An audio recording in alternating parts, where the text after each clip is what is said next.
Now we're going to talk about your salt chlorine generator.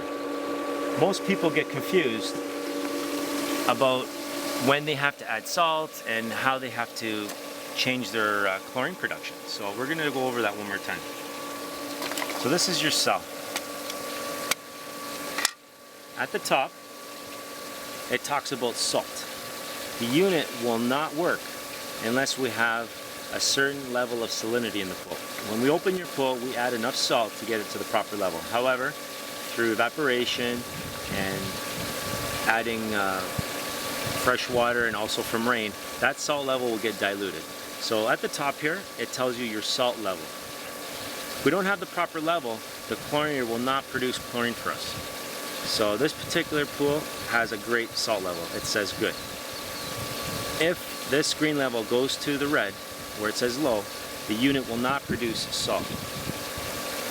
So if it goes into the red, what we need to do is we need to add 1 bag of salt into the pool and give it 24 hours to dilute, and then come back and check the chlorinator one more time.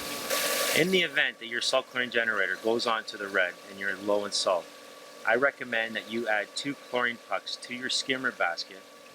And you can buy these chlorine pucks at any pool store or Canadian Tire, Walmart, even Costco.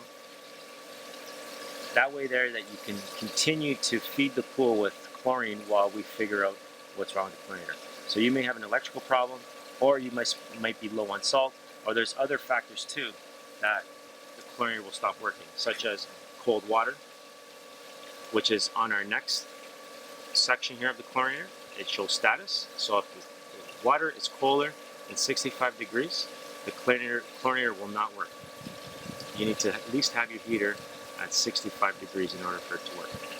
If the cell is flashing, that means that the magnetic plates that are inside the cell are dirty and need to be cleaned. You can use muriatic acid to clean the plates, and we recommend you go at a 5-to-1 ratio. The other thing is flow. If we don't have the proper flow going through the cell, it will not work. So you want to basically, when you come to your equipment pad once a week, you want to look at this, and it should look like this. Solid green light on good. The cell comes on and off periodically. If you want to make sure that the cell is working, you can always put the chlorinator on boost mode, which what you do is you hold the buttons twice. See, this one won't work because it's an automation system.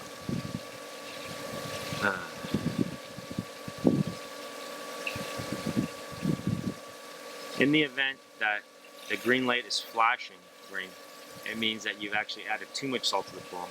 And the way that you correct that problem is by diluting the pool. What you'll need to do is add fresh water, and you need to discharge the pool water. The way that we discharge the pool water is from this valve, which is right here. You connect the garden hose to it, and that's how you bring the water level of the pool down. And by doing that, you can add fresh water and diluting the salt level. The other reason you'd ever want to use that is if we get a lot of rainwater and the level in the pool gets higher than the mouth of the skimmer.